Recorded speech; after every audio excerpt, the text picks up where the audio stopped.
먼저 유튜브에서 질문하신 내용이 먼저 있어서 잠깐 먼저 말씀을 드리면 유튜브를 통해서 ASF 관련 역학조사 결과를 발표한 적이 있는지 아니면 없다면 언제 발표할 예정이신지에 대한 질문을 하신 내용이 있습니다. 여기에 대해 간략하게 답을 해주시면 좋겠습니다. 저희가 ASF 아마 발생 농장에 대해서는 있을 때마다 이제 기회가 될 때마다 그 보도자를 통해서 그 원인이 어떻게 된다라 해서 추정하는 내용들을 이제 발표했던 걸로 알고 있고요.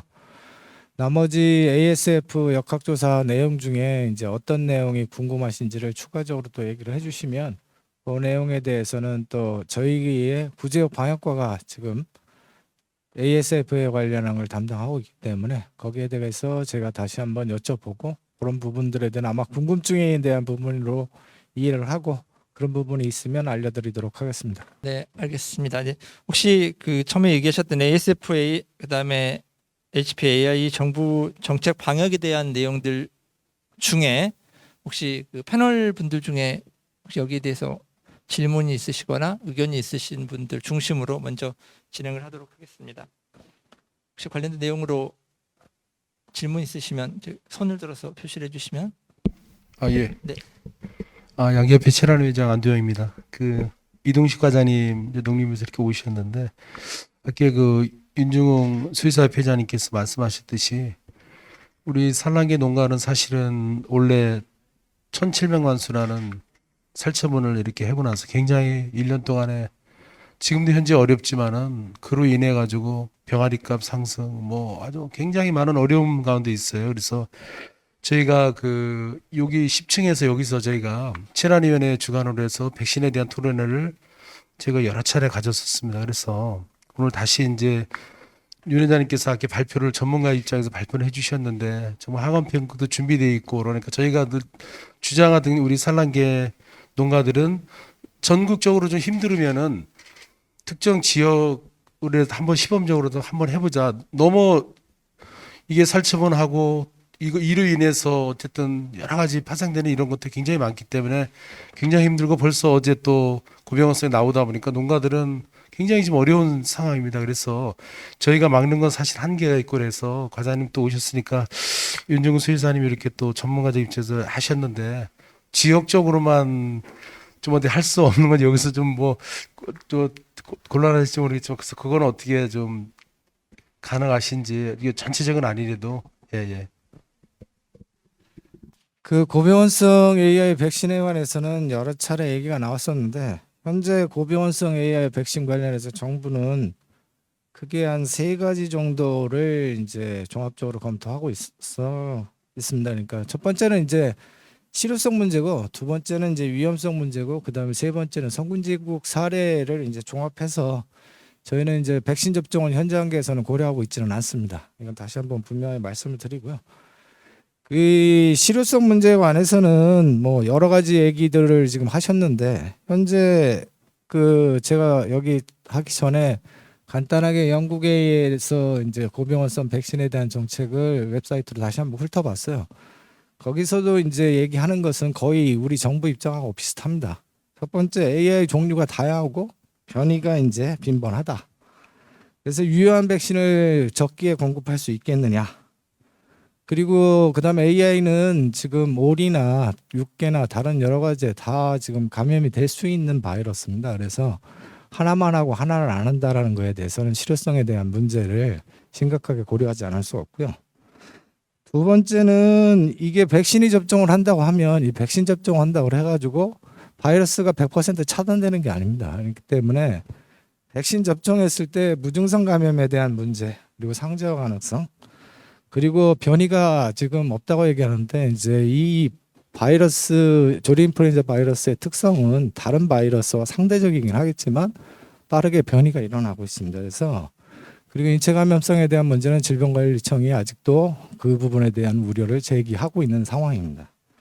그리고 마지막으로 제가 다시 한번 이제 얘기하는 거는 백신 뱅크가 있는 외국 나라도 있고 백신 뱅크를 했다가 아예 없앤 나라들도 있습니다. 그래서 기본적으로 일본이나 미국이나 영국이나 네덜란드나 여러 유럽에서 지금 고병원성 AI에 대해서 백신을 하지 않습니다.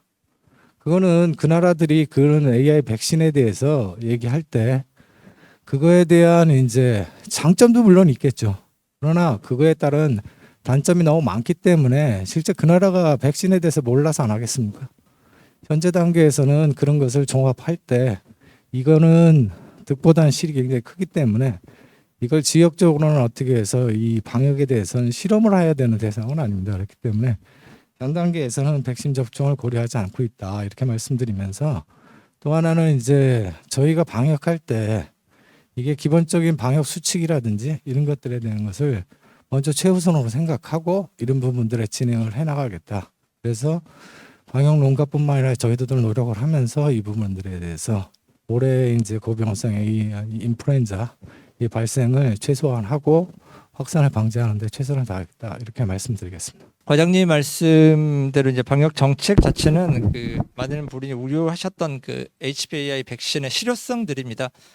일반적으로 우리가 백신이라고 하는 것 자체가 방어율 그리고 이 투자 대비 그 방어율에 대한 어떤 보증이 있어야 되는데 그런 부분에 있어서 그 많은 부분들 제약을 안고 있기 때문에 이제 그런 부분에 대한 그 좀 우려 내지는 좀 조금 신중함이죠. 사실은 그런 부분들이 좀 강조되어서 아직은 좀 이르다는 내용의 얘기를 해주셨습니다.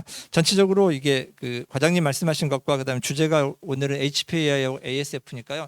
일단 앞쪽은 제가 그 인플루엔자에 대한 방역 정책과 그다음에 실제로 그 발표하셨던 윤종호 회장님이 얘기하셨던 그 부분에 관련된 AI를 주제로 먼저 앞에 다루도록 하겠습니다. 거기에 관련돼서는 저희 그 권혁진 교수님이 나머지 코멘트. 서울대학교의 권혁준입니다.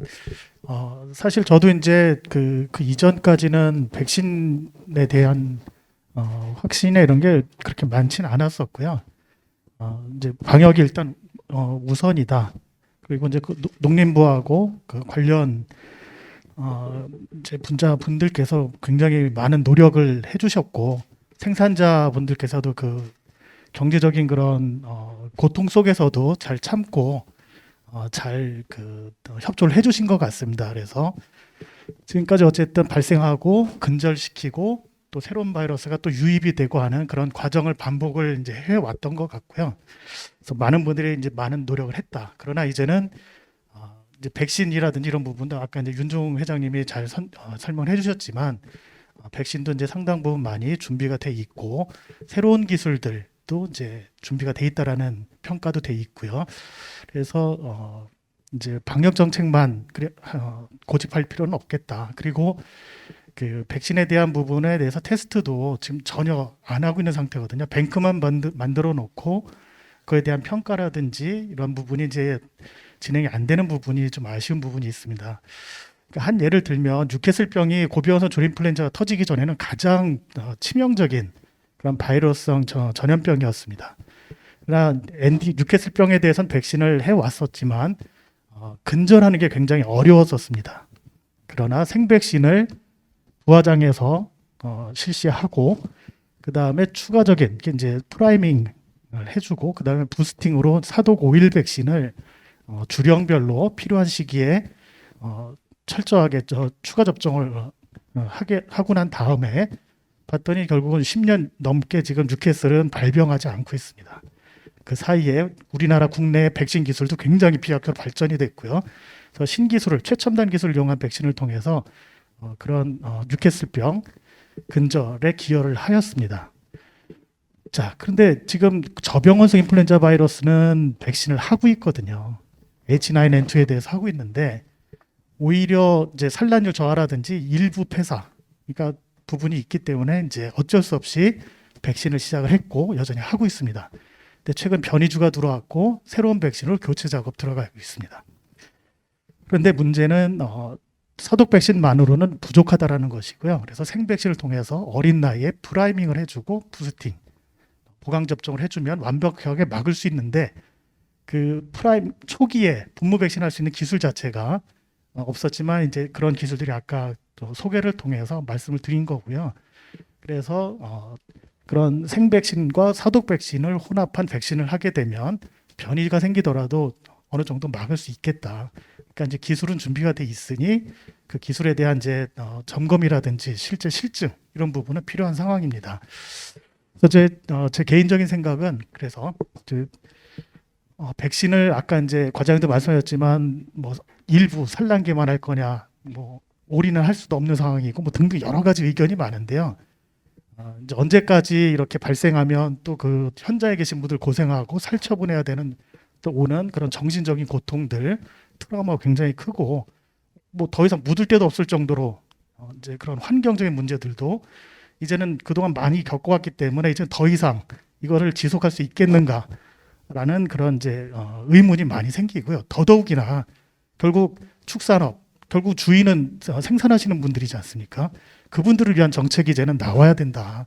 그러니까 발상의 전환을 통해서 우리가 뉴캐슬을 그 10여 년 넘게 다양한 변이주가 전 세계에서 발생하고 있지만 우리가 잘 막아내 오는 것처럼 조류인플루엔자, 고병원성 조류인플루엔자에 대해서도 그런 생백신과 사백신을 잘 적용하고 모든 가금에 적용시키고 그 다음에 뭐 혈청학적인 검사를 통해서 뭐 하는 그런 부분이 아니라 백신을 하고 나면 농장에도 책임이 생기는 거기 때문에 각 농장별로는 항원 검사, 그것도 정밀 검사를 통해서 바이러스가 없다라는 것, 부재하다는 것을 검사를 통해서 확인을 받아야 되고 그걸 통해서 결국은 우리나라의 이제 그 백신 기술 굉장히 발전할 수 있을 거고요.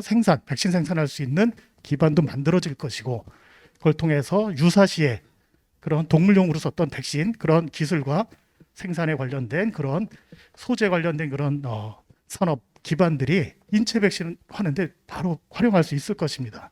코로나 발생을 한다면 사실은 허둥지둥하고 그 전부터 오래전부터 준비를 해야 된다라고 얘기를 했었는데 그게 안 됐습니다. 그러나 발상의 전환을 통해서 선진국이 안 하니까 우리도 할 필요가 없다가 아니라 우리는 백신을 통해서 아예 그 항원이 부재하다는 걸 증명해주고 그러면서 산업은 산업대로 키워가고 전 세계적으로 문제가 됐을 때 우리 산업 기술 기반 이런 것들을 활용을 해서 도움을 줄 수도 있고 그렇기 때문에 이제는 발상의 전환을 할 때가 됐다. 저는 그렇게 생각합니다. 감사합니다.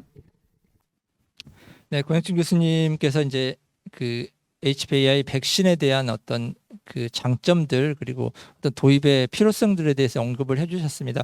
근데 지금 일반적으로 지금 백신에 대해서는 사실은 전문가들끼리도 이렇게 합의가 되지 않는 부분이 사실 많습니다. 아까 이동식 과장님 말씀해 주신 것처럼 이 안전성에 대한 것들, 이제 실효성에 대한 것들을 이게 그런 것들이 클리어하게 해서 설명이 되지 않는 부분들이 있고요. 여러 가지 방역 정책의 변화들 그리고 여기에 이제 따라오는 여러 가지 제도의 변화들에 우리가 지금이 대처해야 될 때냐 아니냐에 대한 어떤 이견이 조금씩 있는 거죠. 근데 보다 확실한 건 뭐냐면 항원뱅크가 만들어졌다는 것 자체도 이게 세금이 투여된 국가 예산이 투여된 연구 과제입니다. 그 말은 국가가 의지는 있다는 거죠. 그러니까 아무것도 하지 않겠다는 게 아니라 이미 그 국가를 예산을 투입해서 백신을 뱅크를 만들어서 준비를 하고 있는 상황인 거고요.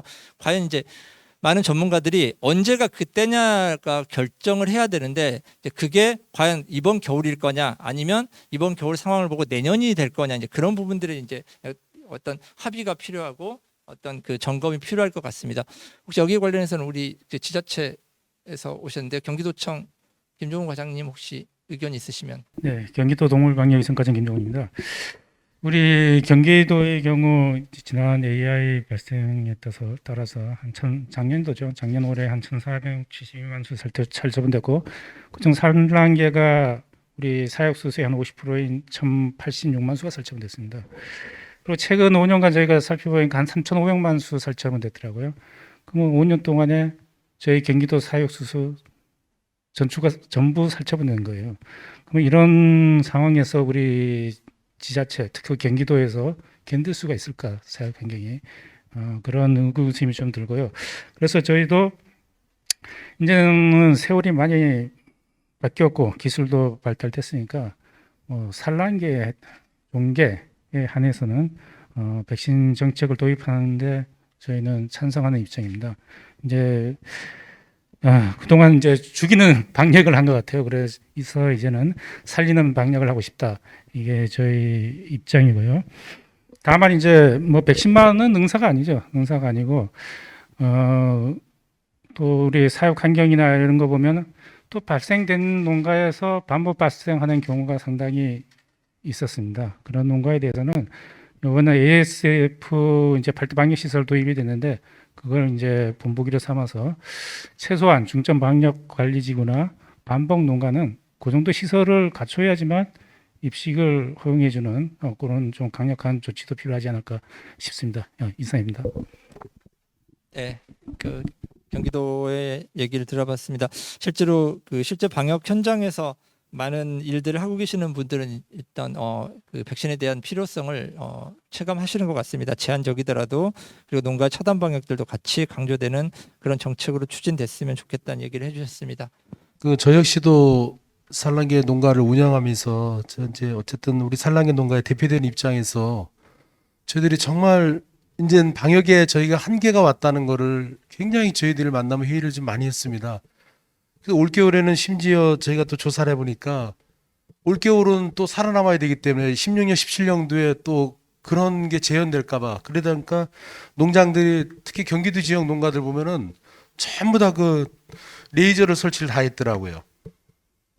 왜냐하면 도저히 이거는 안 되니까 저희가 백신도 사실은 올해 너무 이거에 대해서 계란에 대해서 방송도 많이 나오고 정말 많이 관여했기 때문에 올해 이렇게 해서 토론회도 정말 많이 했어요. 그래서 그럼 경기도만 해도 좀 할 수 있겠구나 또 연구가 돼 있다니까. 근데 이제 그런 것들이 이렇게 확실히 답을 못 하고 저도 계속 협의를 하고 다니고 이렇게 해도 안 되기 때문에 지금 저희가 할 수 있는 거는 저는 지금 이렇게 생각합니다. 저희도 농가에서 닭을 사육하면서 이렇게 하다 보니까 우리가 방역에는 이제는 한계가 왔다. 더 이상 여기서 더 어떻게 죽기 살기로 이 이상 더 어떻게 할 수 있는 게 없구나. 그래서 원래 보니까 결국은 철새를 쫓아야 되는데 유럽에서는 엄청나게 더 많이 온다 지니까 농장들이 거의 다 경기도 농가들은 제가 알기로는 거의 다 했습니다. 레이저를 워낙 많이 설치해가지고 밤에는 무슨 이거 레이저를 틀으니까 민원이 많이 들어와서 8시면 끈다리더라고. 그러니까 이건 무슨 저 공연장 같다는 거 집집마다 농장마다 한 농장에서 한 개가 아니라 3개, 4개씩 해서 이걸 돌려버리니까 어떻게 농장들은 처절한 거예요. 이렇게까지 해서 우리가 살아남아야 되겠다는 이런 처절하고 우리는 실제 우리 생산 농가들은 이게 생존이고 생업이거든요. 이게요. 그러니까 그런 부분을 좀 고려를 좀 해주셔가지고 전문가분들이 또 안전성 이런 게 또 100%라는 게 어디 있습니까? 일단은 그래서 지역에 철새가 늘 오는 지역이 있잖아요. 저는 경상북도에서 영주에서 양계를 하고 있지만은 제가 결코 뭐 방역을 엄청나게 뛰어나게 잘해서 겨울을 넘기는 게 아닙니다. 지역적인 경기도 서해안 벨트 맨날 해마다 오는 지역들이 있잖아요. 이게 참 경기도 계신 분들이 저희 농가들 이쪽에다 전화할 때마다 위원장님 어디 양계장 그쪽에 조그만 거라도 없습니까? 물어볼 때 제가 가슴이 아픈 거예요.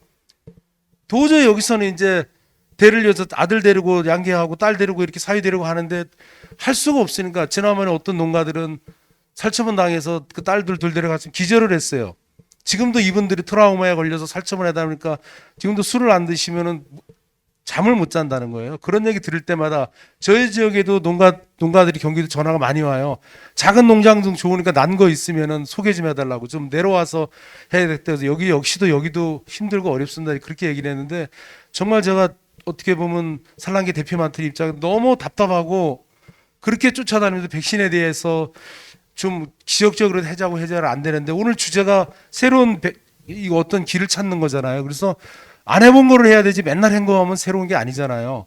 할 대로 농가들도 최선을 다해서 올해 뭐 등급제도 있고 여러 가지 방역에 대한 게 엄청나게 강화돼가지고 농장들도 많이 갖추고 하지만은 한계가 있기 때문에 저는 올겨울 진짜 이게 난리가 나기 전에 뭐 개발해 놓은 게 있으면 경기도 지역만 지금 뭐 저 천안 쪽에 나와서 그쪽 지역만 하도 시범적으로 한 번씩 데이터도 보고 지역으로 한번 해본 내년에 어떤 문제가 있으면 개선을 해서 해야 되지. 이제는 이런 식으로 해가지고는 축산을 더 이상 저희도 할 수도 없고 뭐 희망이 없습니다. 사실은요. 그래서 이거는 심각하게 좀 고민을 해주시고 오늘 또 주제도 새로운 백신에 대한 것도 새로운 방역에 대한 얘기잖아요. 그래서 이것도 안 해본 거니까 뭐 이거 다 해서 뭐 난리가 나는 것도 아닌데 한번 지역만이라도 한번 해보면 되지. 이렇게까지 농가 힘들게 하고 또 국민들 계란값에 맨날 뉴스에 올라나오면서 정말 저희가 할 수가 없습니다. 그래서 이거는 심각하게 좀 고민을 좀 해주시고 학계나 이런 분들이 많은 전문가분들께서 많이 도와주셔가지고 좀 농장들이 살고 안전하게 정말 저희가 축산할 수 있는 이걸 같이 한번 좀 고민을 해주시길 부탁드리겠습니다. 네. 안동희 위원장님 말씀해 주셨습니다. 하여튼 제 개인적으로도 방역이 한계에 왔다고 얘기하시는 표현 자체가 굉장히 그 가슴 아픈 내용이었습니다. 사실 실제로 그 농가나 방역 현장에서 느끼는 것들은 한계라는 표현으로 많은 부분이 설명이 되고 있는 것 같습니다. 오늘 주제처럼 이제 새로운 길을 찾는 것들이 두 가지 의미가 있을 것 같습니다. 지금까지 걷지 않은 새로운 길을 가는 것도 있지만 사실은 지금 가는 길에서 우리가 뭔가 고칠 걸 찾아서 새로운 방향으로 가는 것 자체가 현실적으로는 가장 대안이 아닐까 하는 생각이 들어서 아까 말씀해 주신 것처럼 이번에 이 가금 쪽은 그 방역 시설이나 등급제나 여러 가지 지금 방역 정책들이 강화가 돼 있어서 이것들이 현실적으로 농장에서 잘 실천되고 거기에 추가적으로 아까 말씀하셨던 것처럼 이제 그 백신에 대한 것들도 이제는 좀 논의가 될 시점이 왔나 하는 이야기들을 주로 이제 지자체와 그다음에 농가에서 해주셨기 때문에 이제 그런 부분들에 대한 논의가 좀 있어야 될 것 같고요. 그다음에 거기에 더해서 뭐 전문가 그룹의 자문과 그리고 방역 당국의 어떤 정책 결정을 좀 도와줄 수 있는 어떤 그런 다양한 그 논의 자리가 좀 생겨서 그런 부분들을 좀 이렇게 현실적으로 이야기할 수 있는 그런 자리가 생기면 좋겠다는 생각이 들었습니다. 혹시 여기에 대해서 우리 한돈 옆에 조진현 상무님. 이제 저는 ASF 이야기 드려도 되는 거죠? 네, 일단은 조립 플랜트 마무리를 제가 좀 하고요. 한마디만 네. 더. 예. 그래서 이제 제가 사실 농림부의 지원을 많이 받아서 연구를 좀 상대적으로 많이 한 편이라서 이제 제가 좀 한마디 더 말씀을 드려야 될 것 같은데요.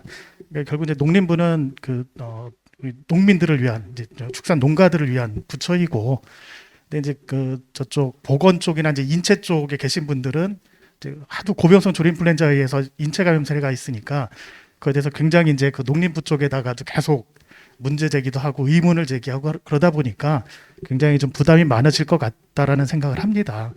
근데 이제 지금까지 보면 그래서 백신을 주저하시는 가장 농림부에서도 이유가 이제 백신을 했는데 변이가 생기고 그 변이 생긴 게 인체에 더 위험한 그런 변이가 되면 어떻게 하겠는가라는 그런 부분에 대해서 확신을 못 갖고 계신 그런 부분이 있는 것 같아요. 그런데 이제 과거에 H5N1이라는 바이러스가 사람을 가장 많이 이제 희생을 시켰는데 그 바이러스가 이제 그 맹위를 떨치는 그런 상황에서 중국이 백신을 하고 다양한 이제 그 항원 변이가 생길 때마다 백신을 바꿔가면서 혼합해가면서 그렇게 이제 방제를 했습니다. 그러니까 결국 중국의 가장 위험한 국가였는데 그 이후에는 인체 발생이나 이런 부분이 굉장히 줄었고요. 물론 치료제도 좋은 게 나왔고 인체 H5 백신을 하지 않음에도 불구하고 필드에서 농장에서는 문제를 일으키지만 그 바이러스가 서서히 이제 쇠퇴기 일로 가거든요. 근데 그 이유를 보면 백신을 한 닭에 들어갔을 때는 마음껏 증식을 하지 못하기 때문에 변이가 생기긴 하지만 바이러스한테 도움이 되는 쪽으로 생기는 게 아니라 항체를 피하는 급한 대로 항체를 피하기 위한 그런 변이가 생기게 되고 그 변이는 바이러스가 포유류의 병원성을 더 높이는 그런 돌연변이가 아니라 오히려 떨어뜨리고 그 다음에 환경에서도 오래 지속되지 못하는 그런 돌연변이를 갖게 된다라는, 그렇기 때문에 지금 H5N1이 굉장히 줄어들었다라는 거죠. 근데 뜬금없이 병원성이 낮은 H5N8이 나왔고 그거는 야생조리에 돌아다니는 것들이 닭에 들어와서 적응하기 전 단계였고요. 근데 그게 이제 닭에서 자유롭게 돌아다니는 상황에서 그렇게 자유롭진 않았지만 H5N6라는 쪽으로 돌연변이가 생긴 바이러스가 나왔고 그게 사람의 감염이 되고 문제를 일으켰습니다. 그래서 지금 작년부터 또 돌기 시작한 H5N8은 인체된 병원성이 높지 않거든요. 그러니까 중국이나 이런 나라에서 백신을 통해서 그나마 줄일 수 있었다. 그리고 백신에 통해서 생긴 항체에 의해서는 인체나 환경에 더 오래 적응하는 그런 바이러스가 나오는 위험성이 더 높다라고 말할 수 없다까지가 제가 가지게 된 제가 이제 논문에 보고한 그런 결과입니다. 그렇기 때문에 너무 이렇게 두려워하거나 이러지 않았으면 좋겠고요.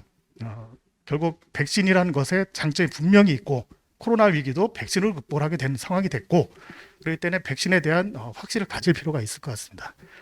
가금티푸스라는 백신이 처음에 도입될 때 너무너무 어려웠거든요.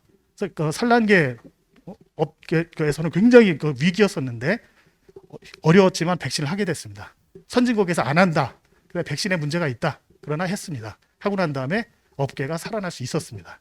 그런데 가금티푸스를 막으면서 살모넬라 엔테라이티디스 식중독도 굉장히 줄었습니다. 나쁜 것만이 아닙니다. 굉장히 좋은 장점이 생겼고요. 그래서 우리는 식중독을 줄일 수 있었습니다. 그렇기 때문에 단점 안 좋은 것만 그럴 필요는 없을 것 같습니다. 그 다음 단계 단점들 여러 측면을 보고 이제는 결단을 지금 생산자분들은 지금 너무너무 힘드신 상황이거든요.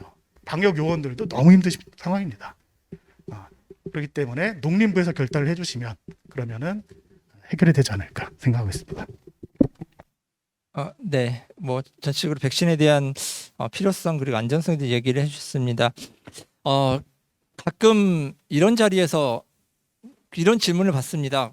과학적이지 않다라는 표현을. 근데 저희가 요즘 코로나 때문에 의학적인 이야기를 많이 하고 저희는 수학적인 이야기를 하고 있습니다만 전문가들은 다 과학자입니다. 근데 지금 우리가 이야기하는 건 과학을 이야기하는 게 아니라 방역 정책을 이야기하는 겁니다. 거기에는 어떤 게 숨어 있냐면 확률이 뭐 10,000분의 1입니다. 과학적으로는 안전합니다. 사실은. 근데 정책적으로는 부담을 가질 수밖에 없다라는 거죠. 왜냐하면 그게 발생을 하게 되면 그 부담감을 오로지 방역 당국이 안아야 된다는 거죠. 그런 부분에 있어. 그래서 이제 신중함이라는 표현으로 제가 그걸 해석하는데요. 그런 부분에 그 신중함을 이제 전환시키려면 굉장히 다양한 논의가 있어야 하고 많은 부분들 한 사람의 결단으로 될 일이 아닌 거고요. 굉장히 많은 부분들에 대한 데이터와 논의와 이런 부분들이 같이 가야 이런 작은 시작이 될 수 있을 거라는 생각이 듭니다. 네, 과장님 뭐 코멘트 해주시죠. AI 이제 말고 이제 ASF도 논의를 해서 기다리시는 분들이 있으신 것 같아서 그냥 짧게만 말씀을 드리겠습니다. 그러니까 지금 저희 부가 지금 인체 감염성 우려만 가지고 이제 얘기를 한다고 얘기를 하셨는데 그렇지는 않습니다. 그러니까 그건 한 부분이고 아까 말씀드렸던 여러 가지 요인들을 종합적으로 판단을 해야 되는 게 정부 부처고 정부 부처로서는 그거에 대해서 그런 종합적인 판단 하에서 이제 결정을 내려야 되는 거라고 저는 생각을 하고 있습니다. 그래서 그리고 또 하나는 이제 생산자 얘기도 있으셨는데 생산자 단체도 제가 알기로는 그 산란계 쪽에서는 요구를 하고 있고 나머지는 또 반대를 하고 계시는 걸로 알고 있어요. 그러니까 이런 부분들이 지금 생산자 단체에 대한 의견들도 저희가 들어야 되는 거고 과학적인 이제 흑연에서 이제 일부 얘기하시는 분도 있고 일부 반대하시는 분도 있고 또 국제적으로 이거에 대해서 상당히 많은 경험과 그걸 하고 있는 데에 대한 내용을 저희가 고려 안 할 수가 없지 않습니까? 그러면 그걸 다 고려해 봤을 때 이런 걸 종합해 봤을 때 아까 얘기했던 대로 현 단계에서는 그 부분들에 대한 백신을 접종한다라는 거에 대한 것보다는 현재 가금 농가에서 저희가 20년, 21년 그 발생 농가를 전부 분석해 보셨어요. 거기 보면 대부분이 시설도 시설이지만 사실은 기본적인 방역 수칙을 지금 안 지키시는 사례들이 굉장히 많아서 굉장히 안타까웠습니다. 그러니까 실제로 막을 수 있었던 부분에 대한 내용들도 이번에 가면서 같이 고민해가면서 얘기를 했으면 좋겠다. 그래서 정부로서는 여러 가지 종합적인 상황을 고려하고 이런 토론에 나오는 것도 그런 내용들에 대해서 저희가 들으면서도 그 부분에 대한 내용들이 좀 더 분명해지고 종합적으로 생산자한테 관해서도 그런 부분들이 얘기가 되고 지자체도 마찬가지 얘기를 마지막으로 하겠습니다. 지자체 경기도의 경우에 이제 일부 아주 종기에서 시범적으로 얘기하지만 또 다른 지자체들에 대해서는 그런 얘기들을 전혀 반대하는 경우들이 굉장히 많기 때문에 전체적으로 종합적으로 고려해 봤을 때는 지금은 그 부분들에 대한 내용들을 저희가 하기는 어렵고 검토하지 않고 있다. 이렇게 말씀을 드리면서 이해를 부탁드리도록 하겠습니다. 네, 이동식 과장님 전체적으로 그 오늘 현장 그리고 지자체 그 어려움들 아마 들으셨을 테니까요. 이제 관련된 이야기들 다 종합해서 그리고 그 방역 정책이 어떻게 개선될 수 있는지에 대한 노력을 해주실 거라고 믿고요. 거기에 이제 아까 말씀하신 것처럼 이건 백신만의 문제는 아닙니다. 아까 말씀드린 것처럼 뒤에 이제 얘기할 아프리카 돼지열병도 같은 맥락인데요. 방역 정책, 그러니까 농장의 차단 방역과 이게 같이 가야 효과를 얻을 수 있는 어떤 수단이기 때문에 그런 부분들도 농가와 방역 당국이 같이 고민하는 그런 기회가 됐으면 좋겠습니다. 특별히 AI에 대해서는 특별히 더 할 얘기가 없으시면 이제 저희 ASF 얘기를 이어가려고 합니다. 앞서 그 ASF에 대한 그 정책 방향에 대해서 얘기를 해주셨고 박선희 교수님께서 이제 그 방역 정책의 재현에 대해서 얘기를 해주셨습니다. 다양한 이야기들, 뭐 집돼지, 멧돼지, 뭐 여러 가지 이야기를 해주셨고 방역 시설들, 그다음에 정책들 이런 것들 포괄해서 굉장히 다양한 얘기를 해주셨는데 여기에 대해서 일단은 지금 발표자가 안 계셔서 뭐 나머지 얘기를 저희가 이어가야 될 것 같습니다. 여기에 대해서 일단은 첫 번째 코멘트를 저희 우리 한돈협회 조진현 상무님께서 해주시겠습니다. 네. 토론 내용은 좀 이따가 말씀드리고요. 지금 발표하신 내용 관련돼서 한두 가지 좀 여쭤보려고요. 일단 28페이지 보시면 그 ASF 관련돼서 이제 권역화를 지금 4개 권역화를 해서 전국에 13개 권역화를 해서 잘 한 것처럼 말씀을 하셨는데 지금 권역화를 돼 있는 특히 이제 경기 북부, 강원 북부를 권역화를 하시면서 지금 사료 나중에 자세히 말씀드리겠지만 사료, 종돈, 뭐 환적을 다 시키고 이동 제한을 걸고 계시는데 아까 박선일 교수님 그 발표 내용 보시면 이미 멧돼지가 이만큼 내려왔습니다. 그러니까 지금 이 상황에서 경기 북부, 강원 북부를 왜 권역화를 계속 하고 있는지 그 지역만 그거 일단 궁금해서 여쭤보고 물론 이제 구지역 방역과가 아니시긴 한데 왜 그 지역만 계속 묶고 있는지 아니면 또 한 가지는 그러면 그 2개 권역을 지금 이동 제한 거시는 거를 해제 조건은 도대체 뭔지 그러니까 이렇게 뭐 어떤 조건이 되면 그러면 해제를 할 건지 그걸 하나 여쭤보고 싶고요. 두 번째는 지난주에 이 방역 시설을 중점 방역 시설을 이제 전국을 다 농가들 하라 그래서 지금 이행 계획서를 다 내라 그래서 막 받고 있는 중인데 이게 정부가 그 당시에 1월 달에 분명히 이 중점 방역 관리 지구는 법으로 되어 있는 거지만 나머지 지역은 처음에는 1월 달에 그 자발적 설치돼 있다가 2월 달에 발표 자료에서는 권고라 문식을 썼다가 이번에는 이행 계획서까지 받고 있는 거죠. 그러면 이렇게 정책이 갑자기 바뀌는 이유가 지금 만약에 뭐 돼지 농가에서 계속 그 더 추가 발생이 많아져 가지고 지금 위험하니까 더 강화하면 좀 이해가 되는데 지금 돼지 농장 발생이 아니고 야생 멧돼지에서 주로 발생이 되고 있지 않습니까? 그러면 야생 멧돼지가 계속 발생이 되니까 농가들한테 지금 이걸 다 하라고 하는 건지 그 야생 멧돼지 때문에 농가들 규제를 강화하시는 건지 그 두 가지 답변을 좀 듣고 싶습니다. 네, 한돈협회에서 ASF 권역화 관리 그다음에 방역 정책에 대한 변화에 대한 문의해 주셨습니다. 혹시 과장님 답을? 이게 종합 토론이면 여러 사람들이 답변하고 토론을 해야 되는데 저에게 질문이 많이 오는 거는 정부에 대해서 요구하고 이제 얘기하시는 게 많다고 생각을 하고 말씀드리면 일단 그 경기 북부하고 이제 강원 북부를 묶어서 지금 했었던 거는 제가 아는 한은 지금 그 지역에 대한 특성을 반영하고 또 우리나라가 이제 방역 조치를 하려면 좀 행정권을 완전히 무시하고 진행을 할 수는 없습니다. 그래서 그런 부분들 때문인 걸로 알고 있고 자세하게 거기에 해제 조건이나 이런 부분들은 제가 그쪽 과에서 담당을 하고 있지 않기 때문에 죄송한데 그 부분은 제가 이제 이 토론회가 끝나면 구제역과 방역과에서 ASF 담당하는 곳이 이제 얘기를 전달하도록 말씀을 드리겠습니다. 그렇게 세부적인 내용까지는 또 여기서 얘기하기보다는 그렇게 해서 얘기되는 게 더 좋을 것 같다고 생각드리고요. 그 다음에 8대 방역 시설에 대해서는 제가 알기로는 이제 흐름상 지금 야생 멧돼지가 이제 강원도 이제 중부 지역까지 지금 내려왔고 굉장히 확대되면서 21년도 올해 19년을 제외하면은 5건이 지금 계속 발생을 하고 있어요. 그래서 그런 상황을 감안했을 때는 앞으로 이제 양돈 농가에서 이런 이제 방역 시설에 대한 내용들을 좀 더 확충해 나가야 되는 게 아닌가라는 내용 때문에 그런 내용들을 좀 더 계속 권고해서 좀 더 진행을 하자 이렇게 얘기되는 것 같고 아마 그 한돈협회하고 그런 부분들은 앞으로도 계속 상의해 나가면서 진행할 거라고 생각합니다. 네, 답변이 되셨으면 좋겠습니다. 아프리카 돼지열병 관련해서 또 다른 이야기를 좀 들어보고 싶은데요. 우리 그 도드란 양돈 연구소 정윤구 소장님 혹시 코멘트 해주실 내용 있으시면. 네. 예, 정현규입니다.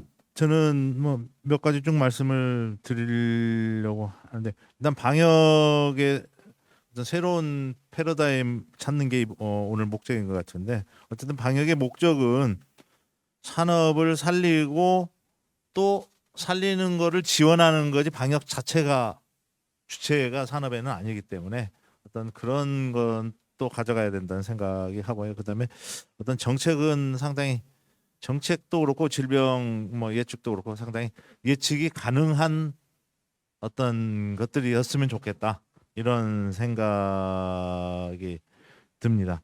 어쨌든 그런 거 하고, 또 하나 지금 하면서 이제 계속 산업적으로도 많이 그랬지만 직접 피해도 크지만 실제로 상당히 간접 피해도 상당히 컸습니다. 예를 들면 실제 매몰된 농장의 어떤 보상비라든지 이런 것도 있지만, 주변에 그걸 그러기 위해서 동원된 비용들, 또 주변에 산업에 대한 이미지 문제, 여러 가지로 인해서 굉장히 큰 피해들이 상당히 많았다고 지금 생각이 됩니다. 그래서 이런 것도 어떻게 해야 그것까지 감소시키는 정책까지 해야지 이게 방역에 포함되어야 된다고 지금 저는 생각이 되고요. 이제 다시 멧돼지 쪽으로 돌아와서 보면은 몇 가지 좀 제안을 하고 싶은 거는, 현재 멧돼지, 아까 박선일 교수님도 발표를 했지만, 멧돼지 작업을 하면서 그 관련 작업 할 때 방역 문제, 이 부분은 굉장히 아마 농식품부에서는 파악을 하고 있는지는 잘 모르겠는데, 어쨌든 환경부에서 지금 하고 있고, 아까 박선일 교수님도 계속 사진도 있었고 했는데, 이제 그 어떤 그런 바이러스가 점프하는 문제가, 아까 멧돼지가 놀래서 튀는 문제도 있고 거기 관련된 방역하는 문제도 있고 하는데, 이 부분에 대해서는 좀 전문가가 체크하고 어떤 각 지역마다 담당자가 있어서 보완되고 해야 될 사항이라고 됩니다. 왜냐하면 지금까지 많은 멧돼지에서 발생이, 멧돼지가 조금씩 확산되는 것도 보다는 점프해서 한 20km, 뭐 많게는 80km 이렇게 점프한 다음에 그 사이에 채워나가면서 또 발생이 되고, 이런 형태를 계속 지금 취하고 있기 때문에, 그거는 점프한다는 거는 뭔가 멧돼지가 조금씩 확산되는 그런 거 이상의 다른 원인이 있다고 지금 생각이 되기 때문에 그런 문제가 있어요. 그다음에 펜스 문제입니다. 지금 정부에서 하고 있는 펜스가 설치하는데 신속성에 대한 문제, 환경부에서 발생이 됐는데 뭐 설치하는데 한 달 걸린다든지 한참 시간이 걸린다든지, 예를 들면 아까도 나왔고 제가 예측한 것도, 한 달이면 정상적으로 멧돼지가 그냥 질병이 이렇게 확산되는 것도 보면 10에서 15km 정도씩은 정상적으로도 확산이 되는데, 이제 발견됐을 때 사체가 그 훨씬 이전에 죽은 그 날짜를 보고 하면 멧돼지 그 이동 방지 펜스가 그 범위에서 설치하면 안 되는데, 또 빨리 설치해야 되는데 그런 문제들 있었고, 아까 뭐 관리 문제, 그리고 보면 멧돼지 이동 방지 그 관련해서 보면은 지역별로 펜스의 효과가 좀 차이가 나는 부분이 있는 것 같습니다. 예를 들면 포천이라든지 이런 데는 효과가 지금 상당히 잘 나오고 있는 지역도 있고, 또 그렇지 않은 어느 지역은 그렇지 못하고, 관리라든지 이런 거 상태에 따라서 똑같은 설치를 하는데도 차이가 나는 걸 보면서 이런 문제가 있구나 하는 그런 생각이 듭니다. 근데 검사 두수 문제, 아까도 나왔고요. 검사 두수가 너무 적어서 우리가 제대로 찾아내고 있을까 하는 그런 문제가 있고요.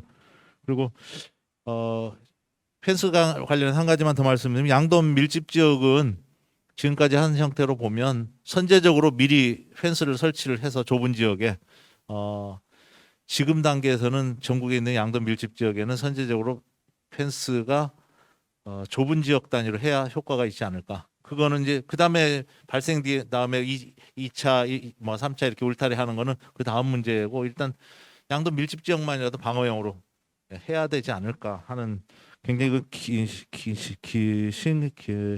좀 빨리 해야 된다 이런 생각을 합니다. 그 다음에 이제 제가 또 말씀을 드리면, 이제 정부하고 생산자 역할입니다.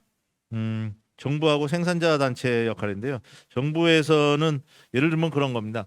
기준을 너무 많이 만들어 놓으면 시설 같은 경우입니다. 이제 8대 방역 시설 같은 경우도 해놓으면 실제로 시설은 하지만 운영은 체크하기는 거의 불가능하다고 생각이 됩니다. 뭐 외부 울타리 정도야 체크를 할 수가 있겠지만 그 이상 체크하기는 힘든데 결국은 이거는 생산자 단체 역할이나 어떤 농가 자발적인 거가 훨씬 큰 문제가 되기 때문에 이 부분을 고민을 많이 해야 될 것 같습니다. 그래서 아주 기본적이고 중요한 포인트 꼭 선택과 집중이라고 표현을 하는데요. 그런 부분을 정부에서 역할을 하고 그다음에 농장 외부 쪽에 어떤 방역 많이 하고 그다음에 생산자는 협회가 중심이 돼서 세부적인 매뉴얼을 농장에 관련해서 만들고 어떤 권고 기준 같은 것도 만들고 자체적인 캠페인도 벌이고 뭐 이런 역할을 지금보다는 훨씬 강하게 해서 농가가 스스로도 할 수 있을 정도로까지 빨리 만들어줘야 되지 않을까. 그러기 위해서는 생산자 단체에서 어떤 연구 기능이라든지 이런 거를 상시 연구 기능인데 이런 강화하고 연구소 같은 것도 만들고 해서 정부에 어떤 선제적으로 먼저 건의하고 이런 것도 필요하지 않을까 이런 생각이 듭니다. 그리고 정부에서는 이런 부분에서 잘하는 농가도 있지만 그렇지 않은데 또 이제 뭐 5% 정도든지 10% 정도든지 문제가 되는 농장들도 문제가 될 수 있으니 위생 등급제를 양돈에서도 좀 등급 도입해서 기준은 기본 기준을 아까처럼 선택과 집중을 하고 나머지는 위생 등급제로 해서 하고 또 하나는 현재 현장 전문가 수의사들이 참여할 여지가 있는 부분이 방역에 별로 없는데 제가 생각하기에는 그런 농장은 좀 전체적으로 양돈 농가들이 그렇게 했으면 좋겠는데 임상 수의사들하고 계약을 해서 어떤 수의사 주치 수의사 제도 비슷한 그런 걸 하면 방역을 거기서 세부적인 내용이라든지 이런 거는 거기서 관리하게 하고 하는 방법으로 좀 이렇게 나가면 이게 오히려 더 효과적인 방법이 되지 않을까. 왜냐하면 이건 시설 자체보다는 운영이 중요하기 때문에 그 운영적인 면에서는 그런 부분이 좀 검토가 돼야 될 걸로 생각이 됩니다. 그리고 제가 이제 ASF하고 구제역 보면서 외국인 입국자 문제입니다. 외국인 입국자 문제가 계속 방역에 굉장히 지금 앞으로도 문제가 될 것 같은데요. 지금 5일 동안 외국에서 입국하면 관리자 농장에 근무하시는 분들이 하긴 지금 중앙회나 이런 데서 하루 또는 1박 2일 교육을 하고 또 기히 신규가 아닌 경우는 휴가라든지 다녀왔을 때 그냥 농장에 노출되는 그런 부분이 있습니다. 그래서 현재는 근로자들이 농장 가까이 가서 나머지 기간을 있고 때로는 뭐 농장 사람들도 만나고 여러 가지 이런 문제들이 있습니다. 이게 구제역하고 같이 ASF 다 굉장히 위험한 상황인데 이거는 어떤 위탁 교육을 해서 5일 동안은 어떤 방법으로든 어떤 일정한 어떤 교육이라든지 방역을 하게 하고 농장으로 가게 하는 그런 게 돼야 될 걸로 생각이 됩니다. 이거는 계속 되는 문제니까 이거는 정부에서 예산을 해서 이건 지금 일부에서는 그렇게 하고 있는 또 시범적으로 하고 있는 데가 있으니까 잘 이걸 해서 했으면 좋겠습니다. 그리고 제가 이제 하나만 더 말씀을 드리면 그 역학조사 결과라든지 이런 부분이 나와야 생산자분들이나 이런 데는 그 결과에 따라서 여러 가지 뭐 이해도 하고 서로 협조도 하고 이런 부분이 조금 더 수월해질 것 같습니다. 근데 아마 정부 쪽에서는 아마 건건이 조금 뭐 종합적으로는 되지 않았지만 뭐 예를 들면 발생 농장에서는 이런 문제가 있었다 뭐 이렇게 했으면 좋겠다. 그게 아마 역학조사일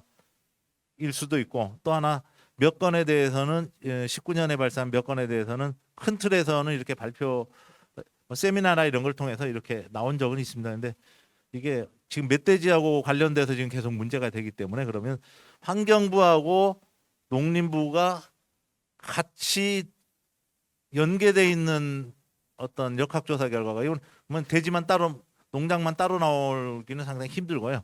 뭐 멧돼지만 또 따로 가기도 힘들고 같이 나와야 효용성이라든지 여러 가지 문제가 있기 때문에 그런 거는 한번 추진을 하는 게 좋지 않을까. 그게 한번 그렇게 해서 종합적으로 이게 역학조사다 이렇게 딱 나와야 이게 이제 여러 가지 정책에 참고가 되고 농장에도 참고가 되고 대책에 상당히 좋을 것 같습니다. 그래서 이런 부분이 좀 했으면 좋겠고 나머지는 좀 이따 또 이 정도 일단 말씀을 드리겠습니다. 네, 정 교수님 굉장히 많은 얘기들을 해주셨습니다. 가장 그래도 인상적인 건 마지막에 해주셨던 부분들인데요. 이게 앞으로 AI도 마찬가지지만 이게 대부분 지금 가축과 야생동물이 같이 문제가 되는 질병들을 지금 저희가 다루고 있습니다. 근데 불행히도 이 두 질병은 두 부처가 정부 부처가 관련이 되어 있고 그럼에도 불구하고 올해 지금 현재 이 자리는 그 환노위에서 오신 국회의원이 없으시고 관련된 지금 것들이 없는, 그러니까 어떤 의미에서는 이걸 물을 수 있는 어떤 곳이 사실 없습니다. 그 부분이 같이 연계가 되려면 이제 그 국회에서도 그게 좀 어떤 공통적인 공감이 있어야 될 것 같은데 그 부분도 쉽지 않은 것 같습니다. 정부 부처도 마찬가지입니다. 제가 자문을 하다 보면 어려운 부분들이 그 두 부처가 각각 다른 법을 적용을 받고 있고 각각의 다른 매뉴얼을 갖고 있다는 것입니다. 지금 문제가. 그래서 그런 부분들. 근데 중요한 건 목적이 같으면 분명히 협조할 수 있는 방법이 있다고 생각합니다. 그걸 노력을 하시면 좋을 것 같고요. 그리고 앞서 말씀하신 그 굉장히 말씀 많이 해주신 그런 지자체 그다음에 그 생산 단체들의 역할들 그리고 그런 부분들 강조해 주셨기 때문에 그런 부분들 노력하면 충분히 이것들 우리가 근절하고 예방하는데 많은 부분 제가 도움을 얻을 수 있을 거라고 생각합니다. 혹시 여기에 관련해서는 이제 지자체는 어떤 생각을 갖고 계신지 좀 듣고 싶습니다. 그 우리 강원도 서종욱 방역과장님 혹시 네. 예, 서종욱입니다. 그 아프리카 돼지 열병이 벌써 발생한 지가 만 2년, 해수로는 3년이 됐습니다. 그 처음에는 구제역이나 AI처럼 그 몇 달만 고생하면 끝이 있겠지, 안전화가 되겠지 하고 그런 희망을 가지고 그 방역에 임했습니다. 그러나 그는 정말 희망이었습니다. 저의 희망이었고요. 그래서 2019년 9월 16일 파주에서 처음 그 발생한 이후 연천, 그 인천 강화 발생했을 때 그 농식품부에서는 구제역이나 고병성 AI 방역에서 경험하지 못했던 500m, 3km, 10km 이내 10km 이내가 아닌 지군 전체 양돈 농가를 살충하는 어떤 그런 정책과 그 난방 환경성 10km 이내 양돈 농가에 대한 예방적 예방적 수매 도태를 실시했습니다. 매우 가감한 그 정책이었는데요. 그래서 우리 입장에서는 정말 유럽이나 아시아 국가에서 그 경험하지 못한 어떤 조기 종식이 정말 되겠구나 하는 어떤 그런 희망도 가졌습니다. 이런 기대와 더불어 환경부서에서는 그 멧돼지 발생 지역에서 1.3km의 1차 울타리, 3km의 반경 3km의 2차 울타리, 그리고 동서를 가리는 그 강력 울타리를 설치를 했거든요. 그게 우리 강원도만 벌써 1,600km 이상이 지금 강력 울타리 플러스 그 2차 울타리가 설치되어 있는 어떤 그런 상태인데, 그래서 그 환경부서에서도 부단한 노력을 했지만은 그 우리 강원도는 산악으로 이루어진 어떤 그런 특성상 그 야생 멧돼지 방역에는 한계가 있었습니다. 그런 결과 제가 표를 하나 가져왔는데요. 아까 할 때도 계속 이야기가 되던데, 이 강원도 지도거든요. 이 지도에서 보시면 알겠지만은 그 전 지역에서 지금 멧돼지, 우리 강원도 같은 데는 농장에는 7농가에서 발생했지만은 그 야생 멧돼지에서는 1,023두 건이 지금 발생했던 그런 상태고, 지금 18개 시군에서 15개 시군이 지금 발생되어 있는 그런 상태인데, 지금 비발생 시가 3군데 있는데 원주시, 태백시, 동해시 3군데거든요. 그래서 좀 도시화돼 있고 시군을 둘러싸여 있는 어떤 그런 심화 지금 발생이 안 되고 있는 어떤 그런 상태인 걸 봤을 때는 분명히 모든 지역이 지금 오염이 돼 있다고 우리 강원도도 그렇게는 판단은 하고 있습니다. 그래서 우리 강원도에서만 발생을 하고 있으면 상관없는데 이게 혹시나 그 산악이 다 연결돼 있다 보니까 경북이나 그 충북으로 가지 않았나 하는 그런 의심도 사실 하고 있거든요. 그거는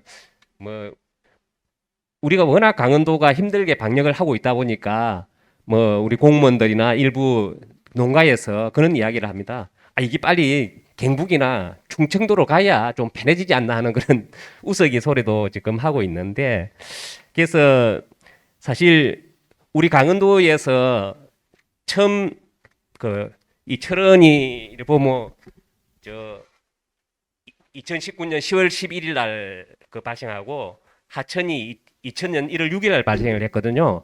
요 발생을 할 때 아 이거는 그 어차피 북쪽에서 안 그 야생 멧돼지 그 양성 개체가 그 저 연천이나 그 경기도를 거쳐 가지고 철원 하천을 이렇게 그 저 전파가 되는 어떤 그런 상황이기 때문에 그 우리 지사님하고 협의를 해가지고 이거를 그 요게 발생할 때 밑에 지역 그러니까 여기 보면 양구, 그 춘천, 뭐 하천 아래 지역을 이렇게 그 저 어떤 벨트를 구축해가지고 여기부터 위로 올라가면서 그 저 시군 아니 말 단위로 그 수렵을 할 때는 그 우리가 수렵할 수 있는 분들하고 협의를 해봤는데 이분들은 어떤 지역 말 단위로 이렇게 그 한 마리도 없이 잡을 수 있다는 그런 이야기를 들었거든요. 그래서 그분들하고 협의도 하고 그래서 뭐 군인하고 옆사들 분 그리고 시군하고 협의를 해가지고 그러면 요 밑에 지역부터 올라가면서 멧돼지를 소탕하자. 그래서 작년이죠. 작년에 우리 도 예비비를 16억을 그 따가지고 지사님이 그 환경부 장관, 농림부 장관한테 직접 이야기를 했어요. 또 뭐 그때는 자주 내려올 때니까 우리는 이런 식으로 하겠다 했는데 결국은 그 요게 이제 발생이 되고 나면 그 1.3km 1차 울타리를 치고 또 3km에 2차 울타리를 칩니다. 그리고 뭐 일부 밑에서는 강력 울타리를 그때 치고 있는 그런 그 시기였는데 이분들이 한 마리 발생해가 이게 뭐 한 마리가 발생하고 난 뒤 뭐 한 달이고 두 달이고 있다가 발생하면 방금 같이 울타리도 치고 난 뒤에 뭐 포획을 하든지 할 수 있는데 이게 뭐 하루가 멀다고 발생을 해요. 그러니까 울타리 쳐다가 보려 그리고 포획은 하지도 못하고 그래서 우리가 뭐 그렇게 그 추진을 했었는데 결국은 그 멧돼지 제로화는 우리 제로화 계획에 해가지고는 하지를 못해서 봤습니다. 그래서 그 가장 아쉬운 게 우리가 좀 강원도에서 그렇게 강력하게 해가지고 뭐 그 농림부 환경부도 이야기했지만은 그 총리실 그 BH 청와대까지도 이야기를 하고 그렇게 건의를 하고 그랬었는데도 그 결코는 시기가 늦춰가 있고 결코는 못하고만 어떤 그런 상태가 되어버렸습니다. 그래서 이게 아까도 뭐 이야기했었는데 이게 뭐 그 부처가 이원화돼 있다 보니까 그렇다 해가지고 저 지사님한테 우리가 저 더불어민주당 그 지부하고 그 시도하고 해가지고 한 번씩 돌아가면서 그 협의를 하거든요. 그 지사님한테 그 이거 멧돼지는 이런 식으로 해가지고는 잡지 못한다. 차라리 멧돼지 업무는 농림부를 좀 달라. 그래서 농림부 그 방역 정책국에 멧돼지 관리하는 과를 하나 만들고 우리 도도 TF 팀을 만들어 가지고 이 관리를 좀 할 수 있게 그렇게 건의를 좀 하라 그래 가지고 직접 건의도 하셨는데 결국은 뭐 그 뒤에 저한테 뭐 저 청와대에서도 그 자료를 달라고 해가 주고 그랬었는데 뭐 그러고는 끝이 나버린 어떤 그런 상태였거든요. 그래서 뭐 지금은 사실 그 강원도에서 올해 5건이 발생돼 가지고 굉장히 그 뭐 농림부한테나 뭐 할 이야기가 정말 없지만은 그래도 그나마 뭐 지사님이나 뭐 여러 가지 굉장히 관심을 많이 가지고 정말 엄청난 방역을 저는 했다고 그 하거든요. 그래서 그 강원도 뭐 돈도 없는 데서 우리 예산 외에 100억을 그 지사님이 직접 그 예산 부서를 불러 가지고 이거는 그 ASF 방역하는데 쓸 수 있게 그렇게 지원을 해라 해가지고 뭐 그 도에서 뭐 어떤 다른 어떤 거를 발행을 해가지고 이렇게 추진을 했었는데도 이렇게 안 됐습니다. 그러다 보니까 그 뒤에 이렇게 흘러가다 보니까 이게 뭐 그 양돈 농가도 어렵지만은 이게 뭐 이 어려워하는 것을 좀 다른 도나 이런 데서도 강원도가 저렇게 그게 이게 멧돼지가 밑으로 못 내려가게 하기 위해서 다 보니까 개코는 강원도 농가들만 지금 굉장한 피해를 입고 있는데 이 양돈 다른 시도나 뭐 양돈 협회도 나와야 계시는데 있는 분들은 강원도뿐만 힘들고 저 밑에 있는 분은 자기 일이 아니다 해가지고 별로 관심을 쓰지 않는 것 같아가지고 굉장히 좀 그 가장 입장에서는 좀 섭섭한 면이 많이 있더라고요. 그래서 어떤 그런 면에서 강원도의 뭐 정신적이나 뭐 물질적인 어떤 그런 푸싱도 해줘야 되는데 그런 게 없고 그 나무 일을 보듯이 하는 것에 대해서 굉장히 좀 안타까움이 많았습니다. 그리고 마지막으로 제가 뭐 방역하면서 느낀 점을 뭐 한두 가지만 이야기를 드리겠는데요. 결코는 뭐 앞에도 이야기됐지만 이게 결코는 저 생각에는 문제가 되는 게 지금 농장 방역은 어느 정도 뭐 8대 방역 시설이나 그 또 그 농가에 있는 그 분들의 그 의식이 다 개조돼 가지고 굉장히 열심히 하고 있는 그런 상태인데 그래서 우리 홍천에서 발생한 농가에서는 당신 뭐 때문에 발생한 거 같냐 하니까 뭐 자기는 워낙 잘했기 때문에 파리에서 안 들어오면 뭐 들어올 데가 없다고 이야기할 정도로 뭐 사실 그게 뭐 열심히 했다는 어떤 그런 표현으로 뭐 들리지만은 좀 그런 게 있더라고요. 그래서 이게 뭐 주간 부처가 뭐 연화돼 있다 보니까 그 자간에 뭐 일사불란한 어떤 그런 정책 추진이 좀 어려운 면이 있어가지고 좀 그렇고 그러다 보니까 뭐 총기 포획 유보 지역도 뭐 설정돼 가지고 하고 우리 또 방역 부서보다 환경 부서의 좀 소극적인 대응이 처음에는 굉장히 많았습니다. 근데 그게 뭐 흘러가면서 어쩔 수 없이 이제 굉장히 뭐 울타리도 치고 뭐 강력 울타리 치고 하는 거는 그 뒤에 좀 이루어졌던 그런 사항이 있었거든요. 그러다 보니까 강원도 같은 데는 굉장히 농장 위험이 더 많이 발생하면서 어려움이 가중됐던 어떤 그런 사항이 있고요. 그리고 이게 너무 장기화되다 보니까 처음에는 뭐 아까 우리가 강원도 같은 데는 북부권역, 남부권역, 경기도도 북부권역, 남부권역으로 이렇게 있는데 그 지역에 있는 분들이 너무 어려워한다는 거죠. 그게 벌써 뭐 2년 넘게 그렇게 통제를 받고 차량도 마음대로 갈 수 없고 그리고 대지 운반 차량이 뭐 그 가격이 싼 것도 아니고 굉장히 비싼 데다가 뭐 많은 대수가 있는 것도 아니고 그러다 보니까 도에서도 그걸 운영하는데 굉장히 어려움이 있는 도에도 어려움하는데 그 농가 현실은 더 어렵거든요. 그런 면에서 너무 좀 그 악순환이 계속되고 있는 어떤 그런 상황이 돼서 그 가장 입장으로서는 어려움이 많다는 그런 이야기를 드리겠습니다. 뭐 준비는 좀 더 많이 해왔는데 이거로 끝내겠습니다. 네, 강원도의 그 멧돼지 그다음에 양돈장에서 계속 이제 발생한 지자체로서 굉장히 방역의 어려움들 이야기를 해주셨습니다.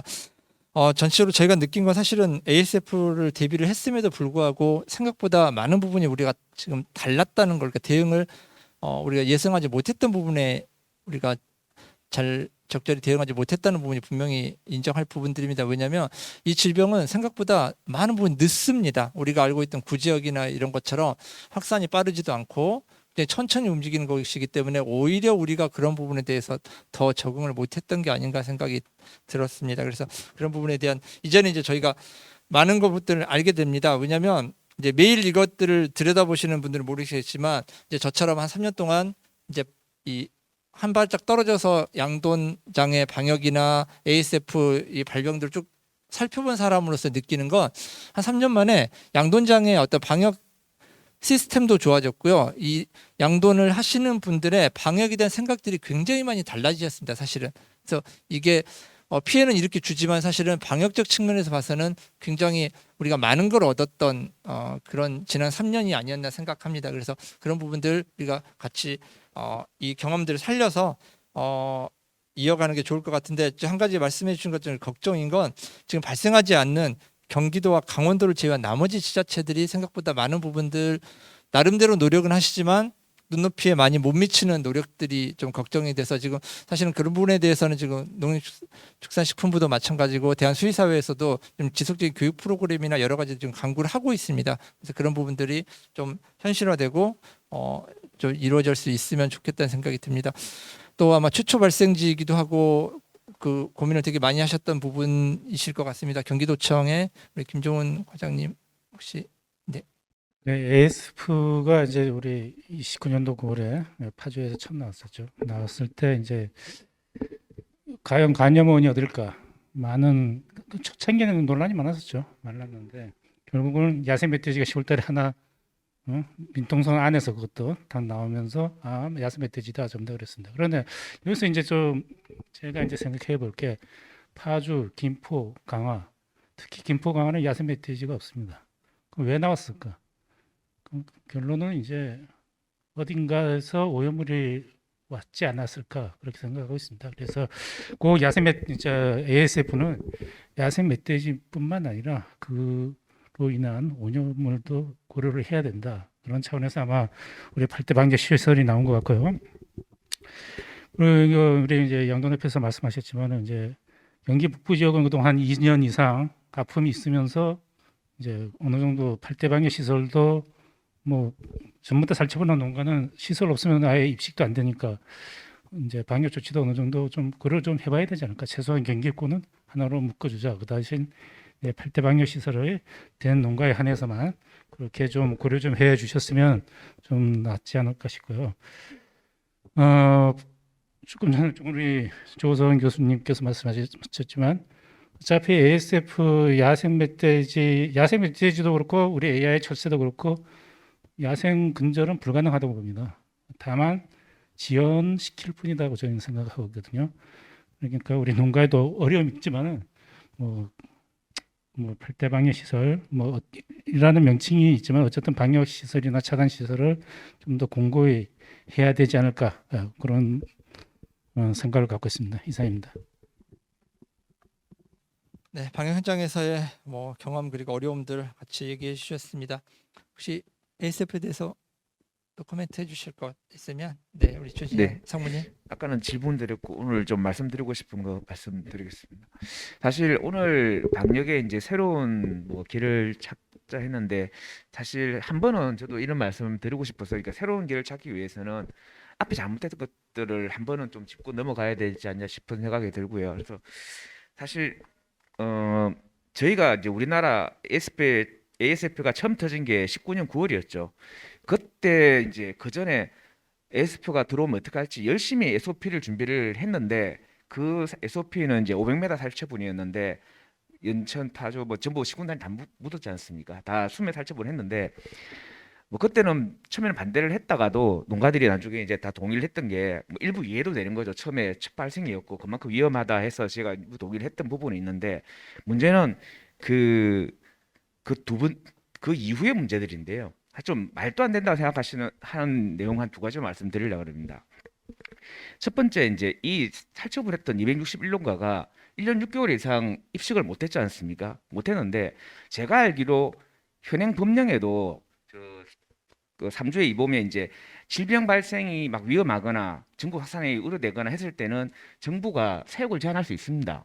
그러면 중점방역관리지구로 지정을 하고 사육을 제한할 수 있도록 돼 있고 그렇게 사육을 제한하면 당연히 자본주의 사회에서 그 사육 내가 제 재산을 활용 못한 만큼 경영 손실을 100% 주도록 지금 법에 있습니다.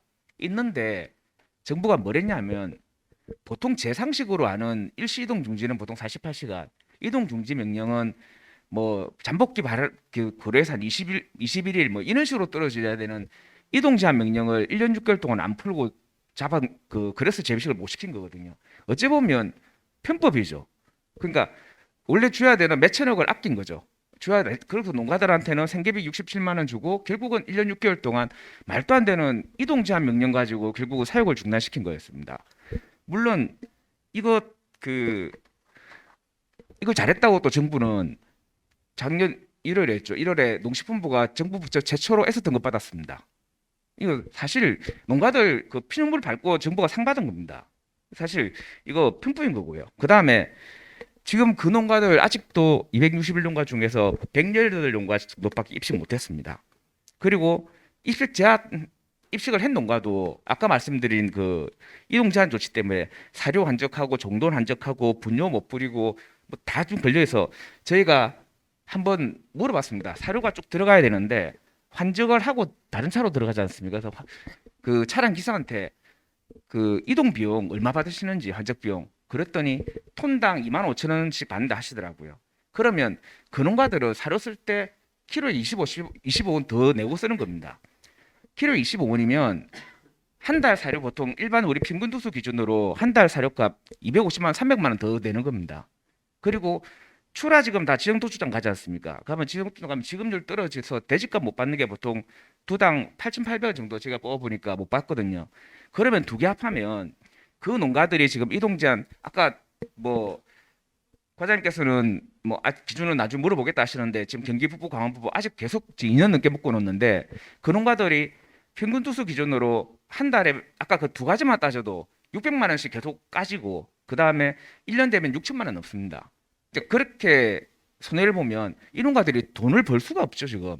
그래서 저희한테 지금 연락 오는 게 뭔가 하면 지금 이제 돈이 돼지 출하 다 돼가니까 돈이 아예 없습니다. 하도 답답하니까 저희 협회한테 전화 와가지고 저희가 사료값 이거를 돼지를 담보로 사료값이라도 조금 지원해달라. 왜 그런 이야기를 하시냐면 담보도 없어요 지금. 아무것도 없어요 지금. 남아있는 거는. 뭐 그러니까 뭐 정부 자금 융자나 받을 수가 없습니다. 그래서 진짜 사료 대안이라도 좀 해달라고 지금 연락이 오는 그런 상황이고 뭐 농담 삼아 하도 체를 많이 하니까 돼지가 빈혈 걸리겠답니다. 그러니까 뭐 이런 계속 이거를 언제까지 아까 말씀드린 대로 해제 조건도 없습니다. 야생 멧돼지가 계속 발생돼서 위험하다. 그러면 야생 멧돼지 관리 지금 안 되는 상황에서 평생 간다는 이야기지 않습니까? 그래서 협회가 분석했던 부분도 있고 두 번째 정부가 말도 안 된다는 게 이 지금 심각 단계입니다. 뭐 과장님 잘 아시겠지만 심각 단계는 심각고 주의 있고 경계 있고 떨어지면 이제 첫 발생했거나 막 전국 확산이 우려될 때 심각 단계를 걸어서 그에 따라서 이제 지금 하고 있는 권역하는 이런 것들 이동 제한 조치를 하고 계시는데 심각 단계 2년입니다. 2년 넘었습니다. 언제까지 그냥 심각 단계입니까? 그러니까 지금 SOP에도 그 일부 이동 자체가 완화되거나 하면 심각 단계를 하향 조정하도록 할 수 있도록 돼 있는데 안 하시는 거지 않습니까? 지금 정부는 묶기는 묶는데 한 번도 풀질 않아요. 그럼 언제까지 저희가 계속 묶여 있어야 됩니까? 그러니까 푸는 기준을 물어봐도 대답도 없습니다. 그래서 말도 안 되는 아까 말씀드린 대로 법에 있는 이동 사역 제한 명령을 내려야 되는데 안 내리고 편법으로 이동 제한 명령으로 끌고 가는 거, 그 다음에 심각 단계 묶어놓고 안 풀고 끝까지 가는 거, 사실 이런 것들은 지금 어떻게 보면 정부가 그 농가들 상대로 사실은 피해를 주고 아예 책임 없는 행동을 하는 거거든요. 이런 부분은 빨리 좀 바꿔야 될 것 같고요. 제가 근인사항 몇 가지 말씀드리겠습니다. 첫 번째, SOP 개정해야 됩니다. 지금 이런 물론 SOP를 지키지도 않지만 SOP 자체가 잘 아시지 않습니까? SOP 이거는 발생 전에 만들었던 겁니다. 벌써 2년 더 지났죠. 발생 전에 만들어가지고 첫 발생했을 때 어떻게 하겠다 해서 그 이동 제한 조치라든지 이런 것들이 엄청 강합니다. 그런데 그걸 아직 쓰고 있습니다. 왜 지금 상황이 달라졌냐면 2년 지나 보니까 오늘 다 말씀하시지 않습니까? 이 질병의 이제 질병을 좀 파악을 좀 했죠. 그 다음에 팔대 시설 다 만들었습니다. 이제 그때하고 틀리죠. 그 다음에 야생 멧돼지 사실 포기지 않습니까? 이제 공존 시대 뭐 위드 코리아처럼 위드 야생 멧돼지 된 상황입니다. 그런데도 아직 그때 발생 전에 만든 SOP 갖고 계속 적용을 하고 있으니 농가들이 죽을 맛이죠. 아까 뭐 얼핏 말씀하신 것처럼 이제 팔대 시설 다 갖추고 이렇게 전파 안 되면 살처분도 발생 농가만 해도 충분하겠죠. 그러니까 지금 전문가들이 모여서 지금 상황에 맞는 SOP부터 만들어야 되는 게 맞는 것 같고요. 그걸 아직 적용하는 거는 말이 안 되고요. 두 번째로 아까 말씀드린 심각 단계, 주의 단계로 빨리 내리셔야 됩니다. 내리고 권역화 푸셔야죠. 그걸 아직 지고 있으면 안 되고요. 그 다음에 세 번째가 아까 지금 말씀하신 근본적으로 집돼지 3년 동안 21건 걸렸는데 야생 멧돼지 1670건 어제까지 72건인가 나왔습니다. 야생 멧돼지 이거 컨트롤 전혀 안 되는 상황에서 계속 저희한테 이런 식으로 하면 저희가 방법이 없습니다. 언젠가는 뭐 아까 강원도에서 5농가 뚫려서 죄송하다 그러셨는데 저는 이 1600건 걸리는데 그나마 잘 막은 거죠. 잘 막고 있는 거죠. 옆에 멧돼지가 계속 터지는데 500마리 배 터지는데도 그 농가는 발생 안 되고 있는 농가들이 되게 많습니다. 그래서 이런 부분들은 좀 근본적으로 멧돼지 대책이 필요한데 아까 뭐 처음 가셨지만 박선일 교수님이 뭐 분석한 바로는 75%씩 3년을 잡아야 개체수가 줄어든다고 하지 않습니까? 발생 지역은 어떤 방법을 써서라도 그런 것들을 잡아 나가야 우리 한돈 농가들이 사는데, 제가 좀 더 다른 말씀드리면 정부는 뭐 했냐면 야생 멧돼지 이렇게 터지고 있으니까 법 개정했습니다. 작년에 야생 멧돼지 터지면 집돼지 살처분할 수 있게 만들었죠. 그러니까 지금 야생 멧돼지를 잡아야 되는데 집돼지를 잡는 거죠. 살처분할 수 있도록 했고, 그 다음에 지금 말생 멧돼지 생기면 10kg를 야생 멧돼지 반격대라 만들어서 이동 제한 7 다 들어갑니다. 계속 생기는데 계속 이동 제한 계속 걸리죠. 야생 멧돼지는 계속 나오고 있는데 그런 지역이 되게 많습니다. 그리고 또 10월 14일이면 얼마 안 지났죠. 가축 전염병 예방법 개정해가지고 뭐 방역 시설 하나, 소독 하나 뭐 고장 나 있으면 1,000만 원. 그러니까 원래 뭐 50만 원, 100만 원, 200만 원 되는 거 전부 다 1,000만 원 다 올리셨죠. 법에 1,000만 원 이하 과태료니까 과태료 끝까지 다 올리셨는데, 저도 환경 쪽도 일을 하지만 뭐 가축 분조법이라도 보통 잘못되면 1,000만 원 이하면 100만 원, 200만 원, 300만 원 이런 식이지 무조건 끝이 다 1,000만 원씩 그렇게 한 번에 올리는데 5배, 10배, 심지어 20배까지 올라갔습니다. 그렇게 다 올리시고, 또 더 좀 열받는 거는 살처분 보상금 이번에 삭감 기준 다 만드셨죠. 아니 지금 백신이 없는 질병입니다. 백신이 없는 질병인데 전부 지금 뭐 외국인 농자 쓰면 40%뭐 이렇게 제가 수치는 모르겠습니다만 발생농 첫 신고한 농가도 90%. 이 삭감하는 이 내용을 저희가 봤을 때 느낌은 야생 멧돼지가 이렇게 막 생겨갖고라도 일반 농가들이 발생되면 책임은 전부 농가한테 지우는구나. 돈도 앞으로 작게 주겠다. 그러니까 사실 그런 느낌밖에 받을 수가 없습니다. 그래서 사실은 좀 여러 가지 말씀을 드렸는데, 지금 이 AS표 관련돼서는 정부가 진짜 농가들을 잡을 게 아니라 야생멧돼지를 같이 잡으면서 좀 저희하고 협의를 해서 적당한 수준에 좀 어느 정도 가야 되는데 지금은 너무 일방적으로 가는 것 같습니다. 예, 이상 마치겠습니다. 네, ASF 뭐 지입식 문제, 그다음에 방역 그 심각 단계 유지되는 거, 그다음에 뭐 여러 가지 SOP에 대한 이야기, 그다음에 여러 가지 그 가축염병 예방법에 대한 어떤 이야기까지 다 해주셨습니다. 뭐 혹시 수장님, 네. 예, 뭐 아까 말씀 다 드렸고 또 많이 나왔기 때문에 딴 말씀보다는요. 현재는 21개 양돈 농가가 발생이 됐는데 아마 양성 두수는 300두가 지금 안 되는 걸로 알고 있는데 그렇죠. 지금 300두가 좀 안 되는 걸로 제가 양성 추격 실제로 발생 농장들 21개 농장 사육 두수로 아니 양성 두수로 하면 실제는 한 300두가 좀 그 어디쯤 나왔을 것 같은데 제가 정확히 지금 자료를 모르겠네. 농장마다 보통 한 10마리 뭐 그 어디쯤 양성. 예. 그래서 보면 그거 왜냐하면 그거는 굉장히 농장 내 전파 속도가 느리다. 그건 이제 뭐 아까 교수님도 다 말씀을 이미 알고 있는 거고 여러 가지 알고 있는 게 대신 이제 여러 가지 문제로 농장 간의 또 전파 문제도 있지만 어쨌든 이거는 SOP라든지 몇 가지 개정할 때 굉장히 많이 이제 생각을 해야 될 부분이고 한돈협회에서도 말씀드렸고 계속 말씀 나왔던 게 SOP 부분은 우리가 새로 알아가는 만큼 계속 개정 맞춰서 해야 될 것 같다는 생각은 저도 지금 합니다. 그리고 재입식하고 살처분 관련해서도 어쨌든 이게 그 해당 농가 문제만이 아니고 양돈업계 전체 문제가 될 수도 있고 향후에도 이제 또 어느 지역에서 어떻게 발생할지 몰라요. 다행히 지난번에 SOP가 이제 500m 이내라도 살처분 예외 규정이 생기고 해서 상당히 좋아진 거라고는 볼 수 있는데 좀 더 계속 이것도 해야 될 것 같고요. 그다음에 질병 하다 보니까 앞으로도 이게 우리 정부 전체 차원입니다. 야생동물 이번처럼 멧돼지하고 이렇게 같이 걸쳐 집돼지하고 같이 걸쳐 있는 협조 체제가 아니고 지시 체제가 가능한 어떤 정부 체제가 갖추도록 시스템적인 문제가 있어야 될 것 같아요. 이거는 어떤 지금 우리 농림부 장관께서 본부장을 하고 계시면 지시를 할 수 있는 상태로 가게 예산까지 다 사용할 수 있게 그런 형태로 궁극적인 시스템을 왜냐하면 이렇게 되면 나중에 뭐 예전에 계란 농약 살충제 파동 있을 때 뭐 복지부나 지도가 또 결쳤어 어떡할 건가 이거 이래도 언제 무슨 질병이 또 환경보호 관련돼서 야생동물 또 생길지 모르는데 계속 이렇게 가다가는 대안이 안 쓰는데 이거는 정부에서 하나로 확실하게 하는 뭔가 시스템을 건의를 좀 더 강하게 한다든지 뭔가 지금 국회에서 이번에 이거 주최됐으니까 거기서도 이걸 뭔가 좀 해야 될 것이 생각이 있지 않을까 좀 생각인데 그 부분은 제가 보기엔 굉장히 강하게 앞으로 계속 해야 될 걸로 갑니다. 지시 형태가 안 되면 이런 피해는 양돈 농가가 양돈 업계가 계속 보는데 이게 어떻게 될지 이런 문제가 생각이 됩니다. 이상입니다. 네, 얘기해 주신 거 내용은 잘 반영돼서 진행이 됐으면 좋겠습니다.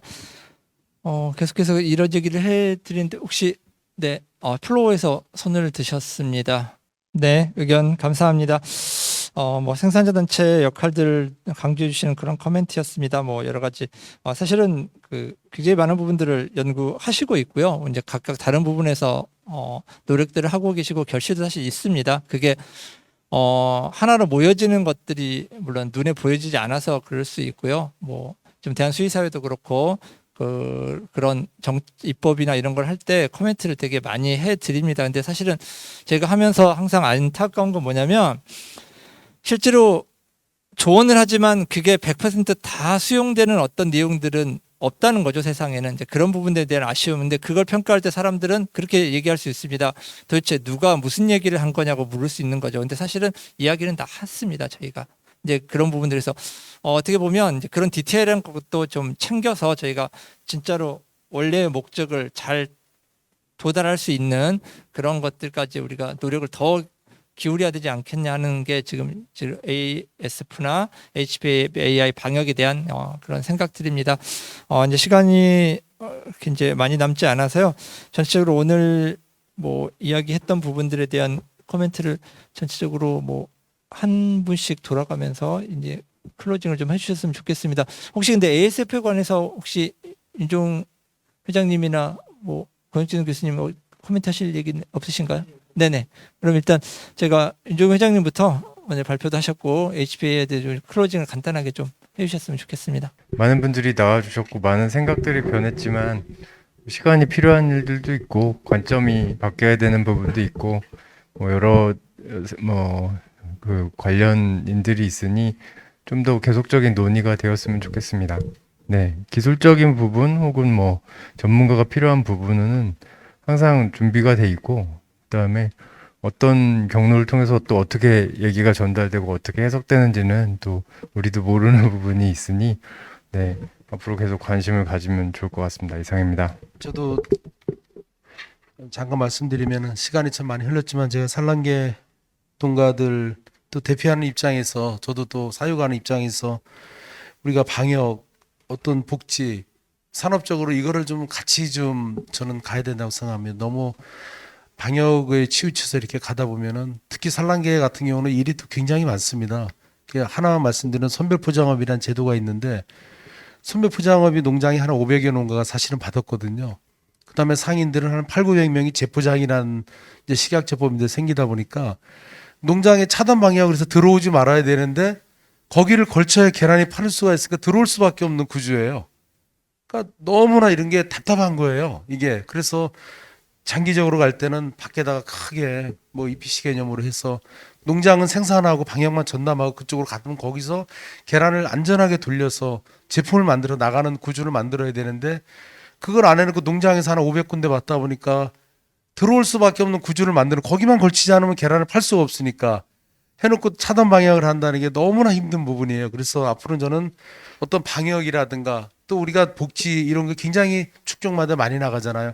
그럼 그 복지가 뭐냐면 또 위생하고 이런 건 뒤떨어지고 복지는 굉장히 계란값이나 물가가 올라가는 정책이에요.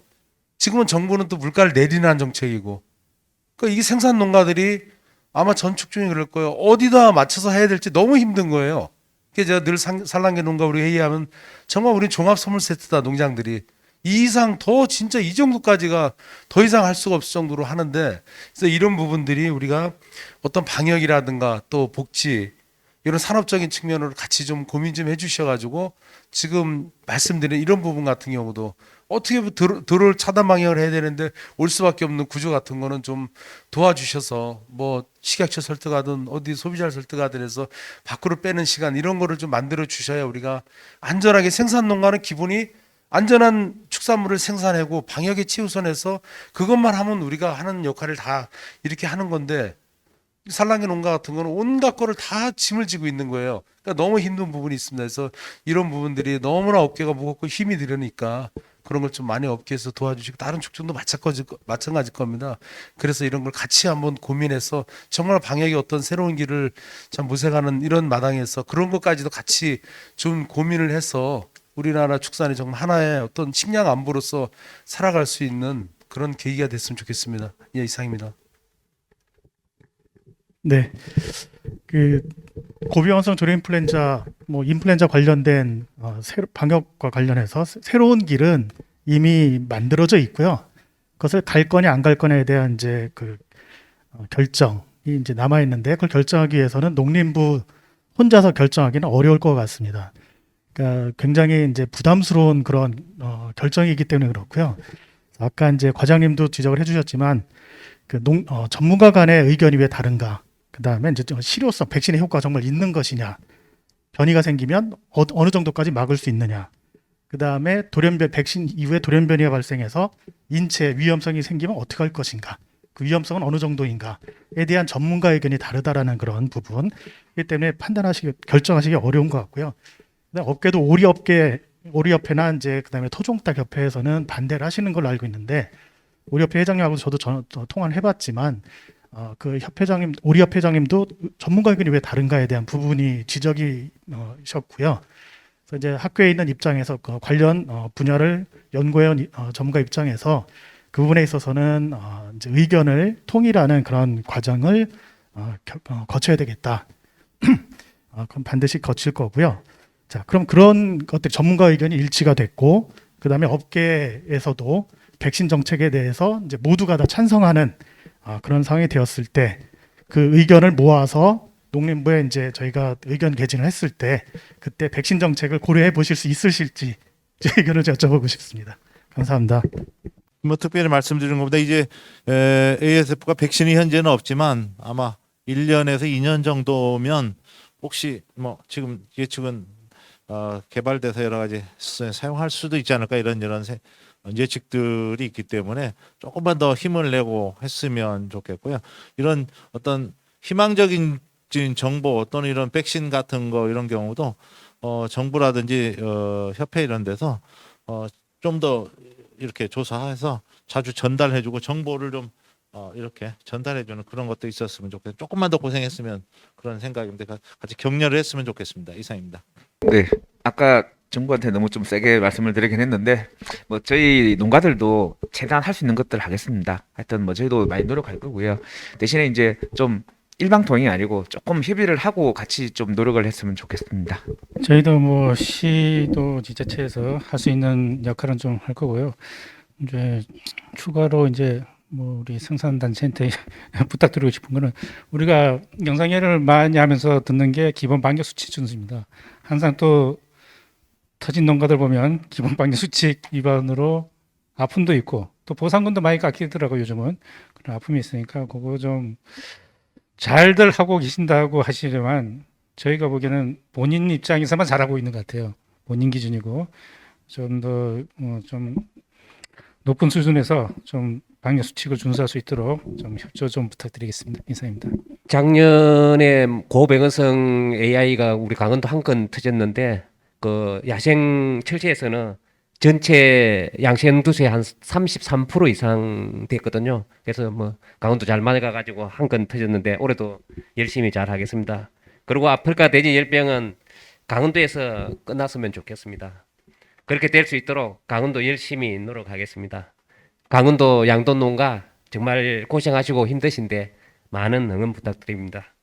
이상입니다. 네, 오늘 농어민신문 주관으로 해서 이런 기회에 마련해 주신 거 감사드리고 전문가분들 그리고 농가 협회 그다음 지자체 또 여러분들 의견을 항상 좀 많이 듣도록 노력하겠습니다. 어쨌든 새로운 길을 가기 위해서는 제가 보기에는 빠르게 가는 것도 중요하지만 전체적으로 그 가는 길에 대한 서로 간의 이제 소통과 그 길을 제대로 마련하는 게 중요할 거라고 생각합니다. 누가 말했듯이 한참 가고 났더니 이 산이 아닌가 이렇게 얘기되는 것은 상당히 저희 같은 경우에 보면 방역은 상당히 그런 부분들에 대해서 굉장히 유념해야 될 부분들이 있기 때문에 항상 저는 소통하려고 노력하고요. 항상 이런 얘기 또 다른 의견 이런 것도 항상 주시고 이렇게 건의했으면 좋겠다라는 얘기 항상 주시기 바랍니다. 그게 다 반영이 되진 않지만 한 걸음 한 걸음 농가나 지자체나 저희 모두 목표는 같기 때문에 그 길을 가는데 항상 노력하도록 하겠습니다. 감사합니다. 네, 감사합니다. 오늘 긴 시간 동안 주제 발표 그리고 패널 토론을 이어갔습니다. 오늘 주제 여러분이 아시는 것처럼 가축 방역 새로운 길을 찾자입니다. 이 새로운 길이 우리가 생각했던 아무도 예상하지 못한 획기적인 길, 무슨 제도가 없어지거나 뭐 이런 건 아닐 거라고 예상을 합니다. 근데 지금 우리가 논의한 평가는 여러 가지로 갈릴 수 있습니다. 얼마나 뭐 긍정적인 메시지가 나왔는지에 대한 평가 그렇지만 분명히 우리가 알 수 있는 건 지금까지 많은 변화가 있었고요. 지금도 변화가 있습니다. 우리가 못 느낄 뿐이죠. 가축 방역에 있어서 그런 부분들 계속해서 이어갔으면 좋겠고요. 저는 근본적인 질문을 먼저 우리가 해야 될 것 같습니다. 가축 방역, 그러니까 차단 방역의 주체가 누구이냐는 겁니다. 제가 보기에는 농장 주도의 그리고 지자체 중심의 차단 방역 시스템이 갖춰지면 그 중앙 정부의 이런 일방적인 방역 정책이 수립되기 어렵다고 저는 생각을 합니다. 그래서 오히려 그런 부분들이 강화되는 것들이 현실적으로 앞으로 미래지향적인 여러 정책들에 대응하는 어떤 방안이 될 수도 있고요. 그래서 농장 중심의 방역 정책 수립 그리고 여기에 분명히 그 부처 간에 어려운 일들이 있다고 하면 그 생산자 단체나 지자체는 충분히 도울 수 있습니다. 그 부분에 있어서. 그래서 같은 연합체가 돼서 지역 중심의 그리고 지금 양계 쪽은 그 질병 등급제를 하고 있고 지금 다른 축종도 지금 확대할 계획이 있습니다만 그런 부분들이 강화돼서 그런 부분들이 좀 방역 정책이 좀 탄탄해졌으면 좋겠고요. 아까 말씀하신 것처럼 기본적으로 농장 자체 기본 방역 수치를 준수하거나 그 나름대로 최선을 다하시는 걸 저희가 알고 있습니다만 사실은 그것보다 더 중요한 게 어떤 객관적인 기준에 맞는 방역 조치를 취하셔야 되는 게 정답입니다. 그런 부분에 있어서 농장 스스로 그리고 방역 당국, 지자체, 생산자 단체가 같이 합심해서 실제로 효과적인 그런 방역이 이루어질 수 있도록 노력을 해야 되겠고요. AI에 대한 백신 논의도 오늘 했고 ASF는 아직 백신이 개발되어 있지 않았지만 노력을 하고 있습니다. 머지않아 그런 부분들에 새로운 무기가 생길 수 있으니까요. 그때까지 합심해서 이 가축 감염병을 예방하고 근절하는 데 노력을 해야 될 것 같습니다. 오늘은 이 두 질병에 대해서 우리가 다뤘지만 사실은 어떤 면에서는 이게 시작일 수 있습니다.